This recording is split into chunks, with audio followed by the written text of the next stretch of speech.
Craving a spicy, tangy snack? Let's make chili lime potato wedges. Start with 4 medium potatoes cut into wedges. Toss them in 2 tablespoons of olive oil, 1 teaspoon of chili powder, half a teaspoon of paprika, a pinch of salt, and the zest of 1 lime. Squeeze in some lime juice for that zesty kick. Spread on a baking tray.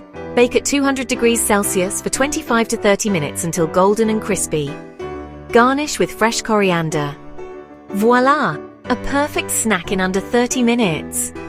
If you find this video helpful, kindly subscribe to the channel, like it, share your valuable comments, and share it in social groups which will motivate us to deliver more delicious recipes.